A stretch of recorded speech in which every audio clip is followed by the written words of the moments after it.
ভাই গ্যাসের চুলার মতো রান্না হবে, তবে গ্যাস ছাড়া ম্যাচ ছাড়া।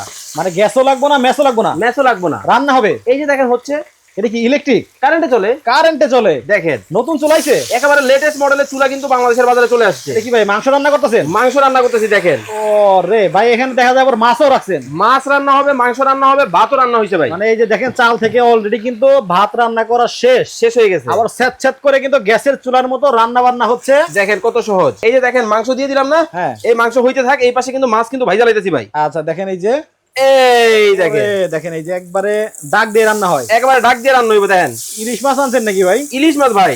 দেখেন নতুন একটা চুলা দর্শক বাংলাদেশের বাজারে চলে আসছে। দেখেন একবার লাল টকটকা কালার। দেখেন ওয়াও, এখানে আপনি মাছ ভাজি করবেন, মাংস রান্না করবেন, যে কোনো তরকারি রান্না করবেন, আবার ভাত, খিচুড়ি, পোলাও, বিরিয়ানি যা আপনারা গ্যাসের চুলায় রান্না করেন সব রান্না করতে পারবেন ভাই। দোয়া লাগবে না কিন্তু, চুলা কিন্তু একটা, পাতিল কিন্তু তিনটা। এইটা হচ্ছে চুলা, এটা হচ্ছে চুলা। কিন্তু ভাই যে আমার বাড়িতে যে মনে করেন যে সিলভারের হাড়ি আছে, হ্যাঁ, এটা বসায় রান্না করা যাবে না? আপনার বাসা যে পাতিল আছে ওই পাতিল দিয়ে এই চুলার মধ্যে রান্না করতে পারবেন, সমস্যা নাই, কোনো সমস্যা নাই। তার মানে যে কোনো হাড়ি পাতিলেই রান্না হবে? যে কোনো হাড়ি পাতিল দিয়ে কিন্তু আপনারা এই চুলার মধ্যে রান্না করতে পারবেন। ও রে, বসায় দিলাম, রান্না বান্না অনেক হচ্ছে। সুবিধা। ও রে বাপরে, একবার সেট করে উঠলো।